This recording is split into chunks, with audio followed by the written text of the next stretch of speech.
నమస్తే, welcome to Leo. మనతో ఉన్నారు పొలిటికల్ అనలిస్ట్ శ్రీలీల గారు.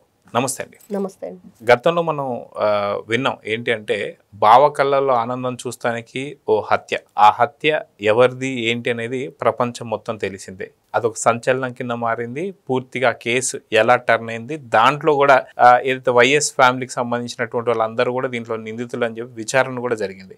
అది తీసి పక్కన పెడితే 2019 నుంచి 24 దాకా ఎవరి కళ్ళల్లో ఆనందం చూస్తానికి ఇన్ని అరాచకాలు అని చెప్పేసి ఏపీ ప్రజలైతే అడుగుతూ వస్తున్నారు. అది చంద్రబాబు నాయుడు గారి అరెస్ట్ కావచ్చు, లోకేష్ గారు చంద్రబాబు నాయుడు గారు అరెస్ట్ అయినప్పుడు వెళ్ళి కలిసి వస్తానంటే అడ్డుకున్నటువంటి ఒక వాళ్ళు కావచ్చు, అదే విధంగా చూసుకుంటే పవన్ కళ్యాణ్ గారిని వైజాగ్లో నిర్బంధించినప్పుడు కావచ్చు, అదేవిధంగా పవన్ కళ్యాణ్ పై ఏదైతే ఎన్నికల టైంలో తన పైన జరిగినటువంటి బ్లేడ్లతో దాడులు కావచ్చు, అదేవిధంగా అచ్చెన్నాయుడు గారు కావచ్చు, కొల్లు రవీంద్ర కావచ్చు, బోండా ఉమార్ గారు, వీరందరికీ సంబంధించిన అన్ని కూడా వీడియోలు ఆ కళ్ళే చూశాయి.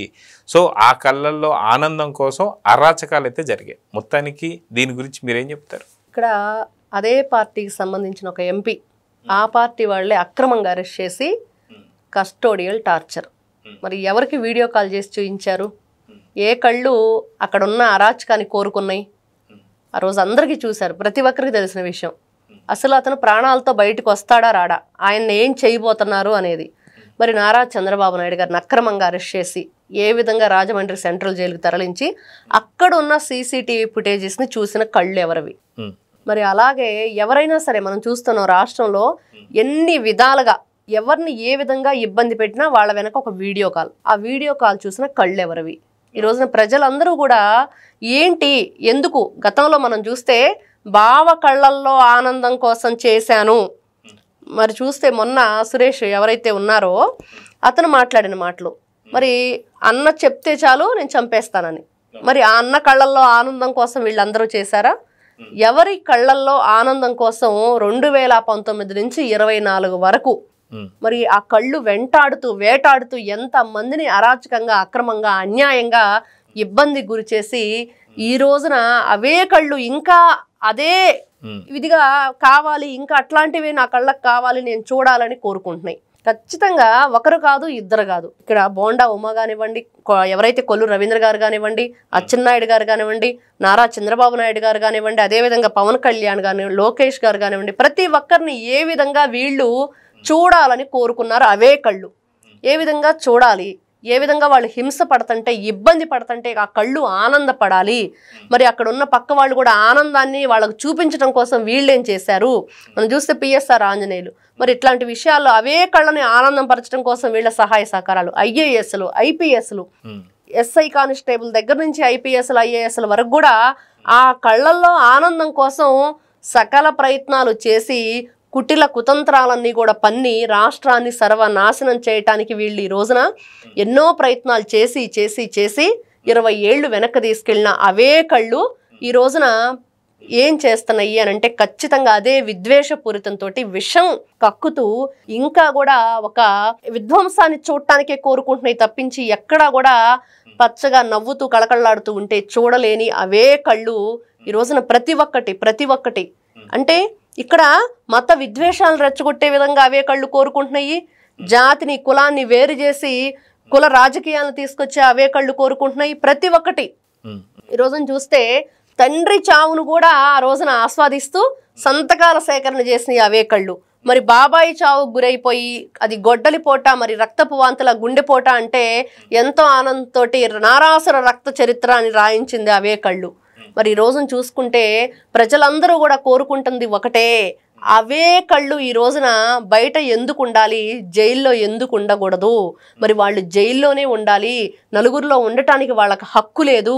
అలాంటి అవే కళ్ళు ఇంకా ఇంకెన్ని దాష్టికాలు చేస్తాయి, దౌర్జన్యాలు చేస్తాయి, రాక్షసత్వానికి వీళ్ళు పాల్పడతారు అనేది ప్రజలందరిలో కూడా ఈ రోజున భయాందోళనకు గురవుతున్నాయి అవే కళ్ళ గురించి. అదే మనం చూసుకుంటే ఇటీవల కాలంలో కూడా గతంలో రషీద్కి సంబంధించినటువంటి ఒక రౌడీ షీటర్ హత్య జరిగినప్పుడు కూడా అది హిందూ ముస్లింకి సంబంధించినటువంటి ఒక గొడవ కింద క్రియేట్ చేసి మత విద్వేషాలు రెచ్చగొట్టాలని చెప్పి చూసే.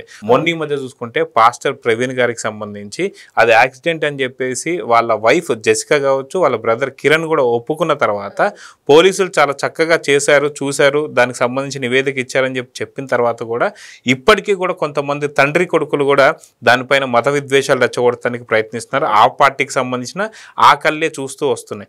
అదేవిధంగా చూసుకుంటే మనకి తిరుమలకు సంబంధించినటువంటి కల్తీ లడ్డు మీద అరెస్ట్లో ఒక నలుగురి చేసిన తర్వాత కూడా ఇప్పటికీ కూడా కూటమి ప్రభుత్వం వాళ్ళపైన అక్రమంగా కేసులు పెడుతుందని చెప్పి మాట్లాడుతున్నారు. ఇప్పుడు గోవుల హత్యలు కావచ్చు, ఈ అన్నిటి కూడా లేనటువంటి ఒక అన్ని సృష్టించి మత విద్వేషాలు కావచ్చు ఇవన్నీ చూస్తూ వస్తున్నాం. వాస్తవానికి ఇవన్నీ చూసిన తర్వాత ఏపీలో ప్రజలందరూ కూడా అంటున్న మాట ఒకటి ఏంటంటే ఇండియా పాక్ మధ్యన ఏదైతే ఒక మత విద్వేషాలు రెచ్చగొట్టడం ఎలా అయితే జరుగుతుందో దానికన్నా అతి భయంకరమైన ఘోరం. ఎందుకంటే ఉగ్రవాదులు వస్తే వాళ్ళని కనిపెట్టవచ్చు, చూడొచ్చు, వీళ్ళు ఉగ్రవాదులు అని చెప్పొచ్చు. కానీ మన మధ్యలో ఉండేటువంటి ఒక ఉగ్రవాదులను ఎవరు కనిపెట్టలేరు. సో వీళ్ళు ఇంకా ప్రమాదకరం అని చెప్పేసి అని మాట్లాడుతున్నారు. నిజంగా ఇవన్నీ చూస్తున్న ఆ కళ్ళు ఇంకా సంతోషిస్తున్నాయంటే ఏమంటారు? ఖచ్చితంగా ఒకటి కాదు రెండు కాదు ఎన్నో చూస్తున్నాం ఈ రోజున. నేరాలు ఘోరాలు ప్రతి ఒక్క దాంట్లో కూడా వాళ్ళు సంతోషాన్ని వెతుక్కుంటున్నాయి అవే కళ్ళు. ఏదైతే మీరన్నట్లుగా రాష్ట్రంలో కల్లోలాలను సృష్టించి ఇప్పటికి కూడా ఏ విధంగానైనా ఆనందం పొందాలని ఆ కళ్ళకు ఆనందాన్ని కలుగజేయాలని కోరుకుంటున్నాయి కొంతమంది. అవే కళ్ళు ఖచ్చితంగా ఒక రాక్షస ఆనందం అయితే పొందుతున్నాయి. సో ఓవరాల్గా మనం చూసుకుంటే ఆ కళ్ళు ఎవరివి అనేది అతి తొందరలో బయటపడబోతున్నాయా? ఎందుకంటే ఆ కళ్ళల్లో ఆనందం చూస్తానికి చాలామంది జైళ్ళ పాలు అయితే అవుతూ వస్తున్నారు. కానీ జైళ్ళ పాలు అయిన వాళ్ళందరిలో ఏ ఒక్కరు నోరు విప్పినా సరే ఆ కళ్ళు జైళ్ళలో ఉండే అవకాశం ఉంటాయంటారా? అంటే ఏమంటారు? ఖచ్చితంగా. మరి వీళ్ళందరూ కూడా ఆ కళ్ళల్లో ఆనందం కోసం చేశారు కాబట్టి మరి ఈ రోజున తప్పు ఎవరి వైపు ఉందంటే తప్పు చేసిన వాళ్ళు ఫస్ట్ శిక్షకు అర్హులు. మరి ఆ తప్పు చేయించిన వాళ్ళు ఎప్పుడు దొరుకుతారంటే వాళ్ళు తప్పించుకునే తిరుగుతున్నారు. అలాంటి కళ్ళల్లో ఆనందం చూడటానికి చేసిన వాళ్ళు మాత్రం ఈ రోజున కటకటాలు లెక్క పెడుతున్నారు. ఈ రోజున ప్రతి ఒక్కరు ఒకటి గుర్తుపెట్టుకోవాలి, ఎవరి ఆనందం కోసమో నేను తప్పు చేస్తాను అంటే చట్టం చూస్తూ ఊరుకోదు, ప్రజలు చూస్తూ ఊరుకోరు. ప్రతి ఒక్కదానికి కూడా శిక్ష తప్పకుండా అనుభవించి తీరాలి అనేది ఈ రోజున. అలాగే ఒక ఏదైతే ఉందో కర్మ సిద్ధాంతం అనేది ఖచ్చితంగా మనం ఇక్కడ నమ్మాలి. ఆ కర్మ సిద్ధాంతం బూమరాంగ్లా తిరిగి మనల్ని మళ్ళీ ఆ కర్మే మనల్ని కబళిస్తుంది అనేది అతి తొందరలో ఎవరెవరు ఏ విధంగా శిక్షకు అర్హులవుతారో కాలమే నిర్ణయిస్తుంది. ఖచ్చితంగా అవే కళ్ళు మరి కటకటాలు లెక్క పెడతాయి అనేది అందరూ నమ్ముతున్నారు. సో చూద్దామంటే ఖచ్చితంగా 2019 నుంచి 2024 దాకా ఎన్నో రకాలైనటువంటి ఒక అక్రమాలు కావచ్చు, అరాచకాలు చూసి ఆ కళ్ళు ఆనందపడ్డాయి. కానీ అవే కళ్ళు ఇప్పుడు కటకటాల వెనక్కి వెళ్ళబోతున్నాయా లేదా అనేది చూద్దాం. ఎందుకంటే దాదాపు 30 ఏళ్ల పాటు వాళ్ళు ఖచ్చితంగా పాలనలో ఉంటారు కాబట్టి ఇలాంటి అరాచకాలు ఎన్నో చూద్దాము, ఇంకా ఎంతో ఆనందపడదాం అనుకున్న దానికి ప్రజలు వాళ్ళ విజ్ఞతతో ఓట్లు ఏదైతే వేశారో దాన్ని ఖచ్చితంగా హర్షించాలి. సో చూద్దాం అవే కళ్ళు కటకటాల వైపు ఎప్పుడు వెళ్తున్నాయో చూద్దాం. మరి నమస్తే. Please subscribe to Leo news for more videos.